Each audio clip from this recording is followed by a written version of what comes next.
Mary Blair is one of my favorite artists. Growing up, and we went to Disneyland all the time. So some of my very earliest memories are It's a Small World. Mary Blair is the designer of It's a Small World. The most beautiful ride ever in my little tiny 3-year-old brain and onwards. But of course, later in life, I looked her up and was like, what else did she do? Oh my goodness, she did everything. So all like storyboards for Alice in Wonderland, for Peter Pan, for Sleeping Beauty, all your favorites. Mary Blair is part of that. Today I'm gonna show you a little bit of what I'm doing as a homage to Mary Blair. I'm making a Mary Blair quilt because I love her so much. Again, I'm using a whole bunch of scraps. These are random stuff. You might recognize this from the chair covering. This is from the tree, the circle skirt. This stuff I bought new because to me, that screamed Mary Blair. And I was like, woohoo, gotta have it. So I took that picture and I printed myself out a little copy.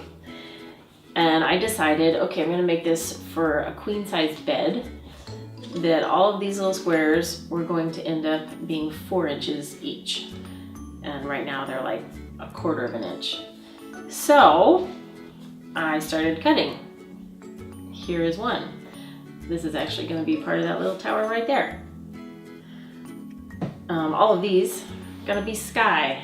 Actually, what I thought would be cool was to take this. It's got, you know, a whole bunch of buildings already on it. So for some of the tops of the buildings, I'm not even going to bother with cutting them. I'm going to make them into, you know, like this building right here. That's going to be a top of a building. Or maybe this one, that'll be a top of a building. And it's going to look Mary Blairish even though it's not going to be exact. Let's get started. I'm taking this section and making it out of these 2 prints. I'm going to put together all these squares, which I have just cut literally 5 by 5. Yeah, 5 by 5. So they're going to end up being 4 by 4 because that's how you do with 1/2 inch seam allowance.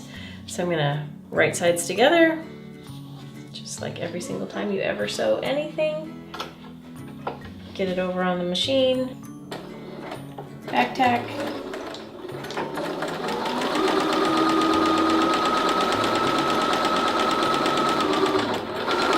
And back tack. And you can just keep lining them up. Ding, ding, ding, ding, ding.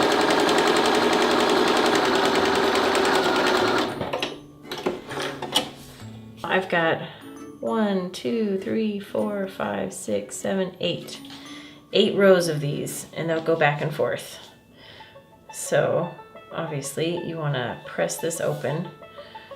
For the sake of time, I'm going to scissor press it just so we don't have to run to the iron. I'm gonna go back and forth and back and forth.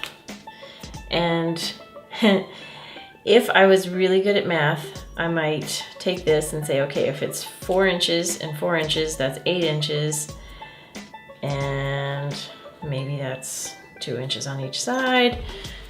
But because I'm not very good at math, and I am very good at visuals, I take my fabric, lay it out, and I know that I want my little doorway that I'm gonna make, this little guy, come in the middle of here.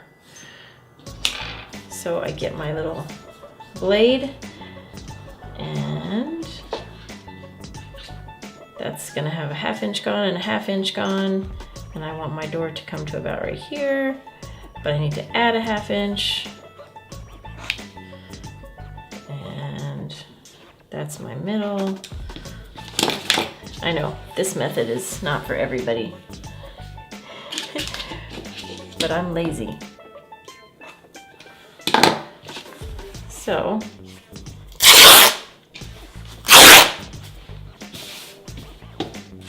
and like I said, it's got 2 squares worth.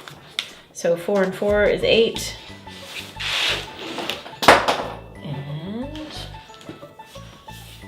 will make it 10 for the sake of seam allowance. This little guy is your best friend. I like him a lot.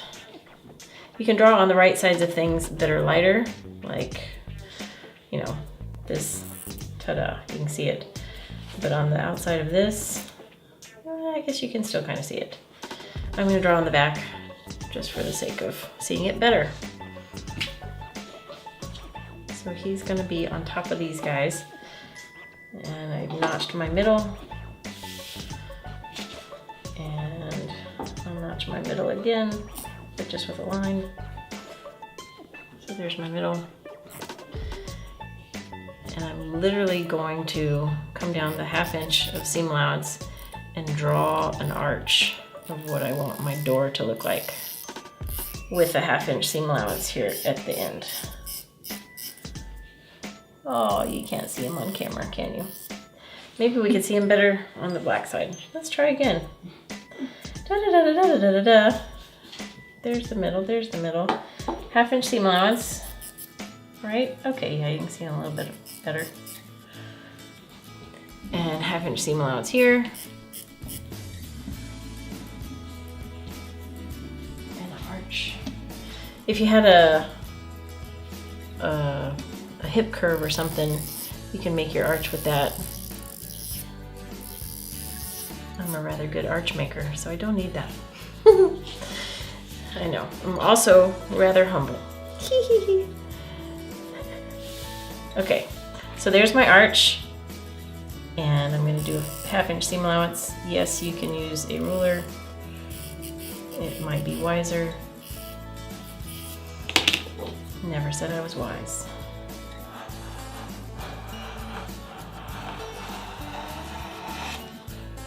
And here's my door with a whole bunch of seam allowance. Now, on a curve, you're going to need a whole bunch of notches to turn under.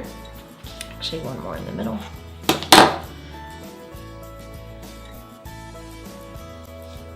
So I'm going to take this to the ironing board and iron it down to make our arch. Believe me, it'll be much better on the ironing board because you do it from behind. But what you're doing is making a curve, because I'm going to top stitch it down like it's an applique. Ta-da! And press it all the way around.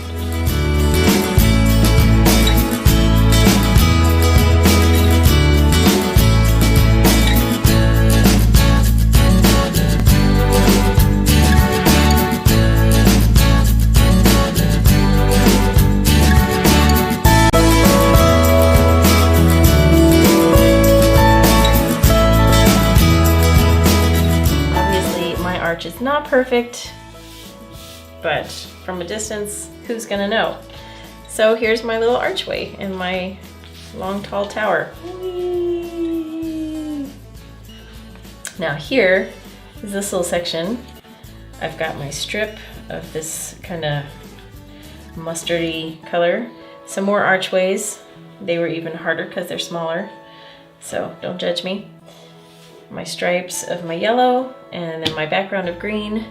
Now I need to decide, what are my blue arches gonna be made of?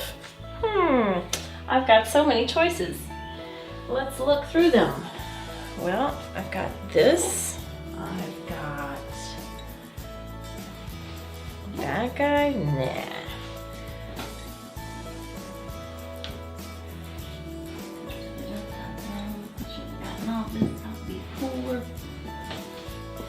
Maybe that guy. I kind of like that guy. What do y'all think? I got a thumbs up from one. Okay. Yeah, that's way too light. Yeah, we'll go with this one. So here I have 3 sections. I don't want them quite this tiny. So I've got the 1/2 inch, 1/2 inch. It's Mikey math. One more time.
And I need 3 of them.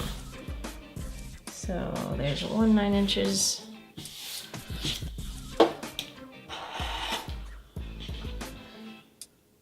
My other 9 inches.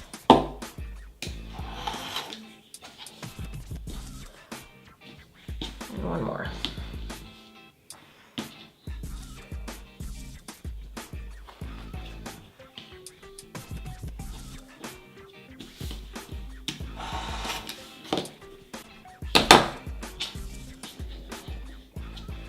Once again, draw my arch with my 1/4 or my 1/2 inch seam allowance. Find in the middle, which is right there. 1/2 inch seam allowance. And like that.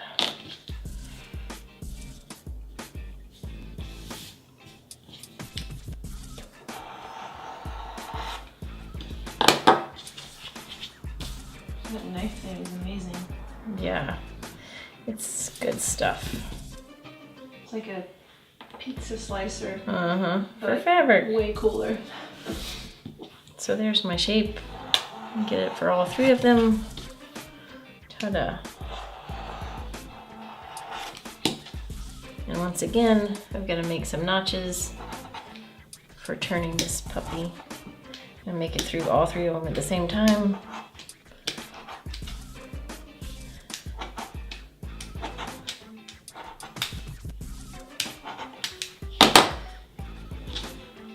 And take it to the iron again. Da-da-da.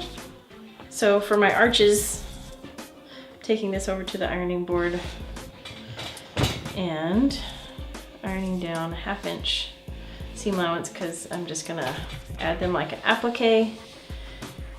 If you're extremely adventurous, you can totally make them sewn right in there and make a hole and everything, but I'm not that adventurous, nor do I care to be sewing for days, even though I will be sewing for days, but you know. Not that many days.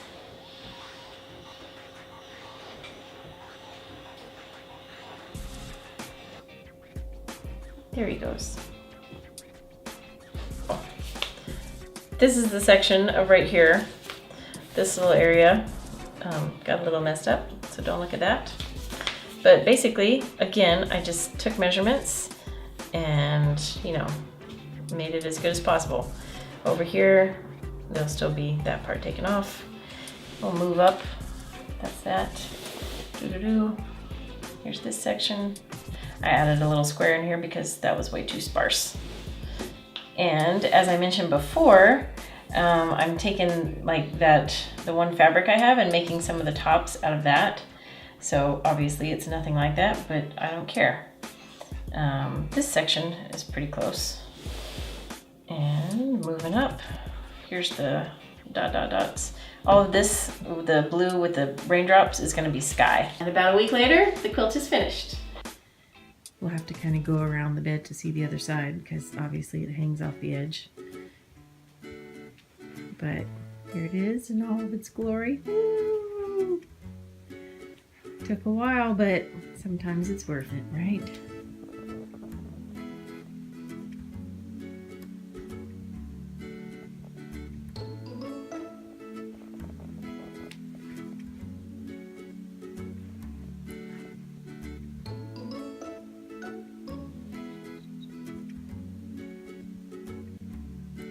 I'll pull up this side because you can't really see it very well.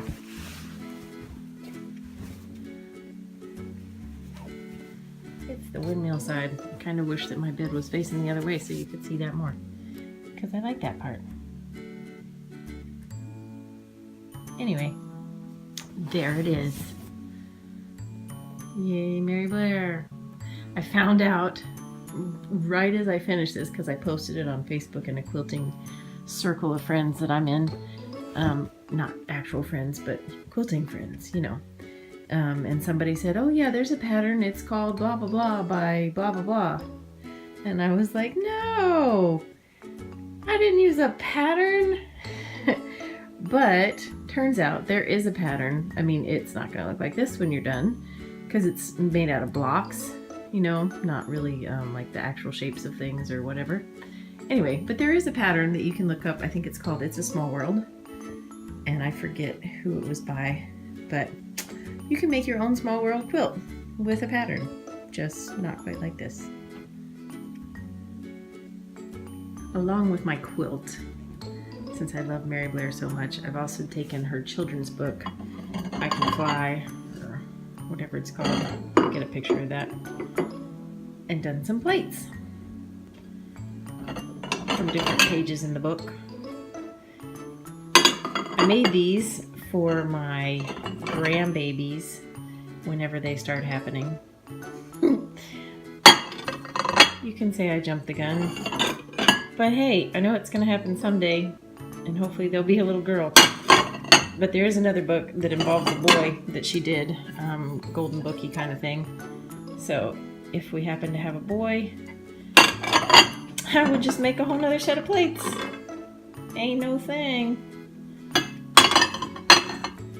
These were so fun, and I just really enjoy her art, so of course I would love to do more. Ta-da!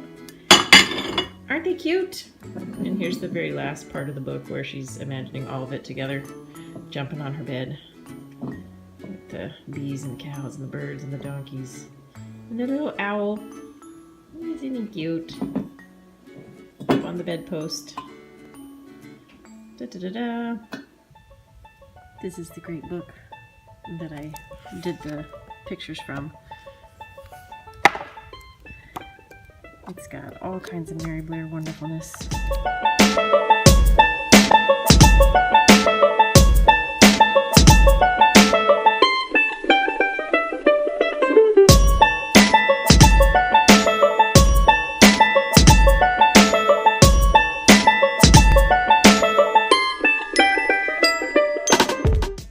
I'll put a few things in the description for links to more cool Mary Blair stuff, just in case you are now a fan.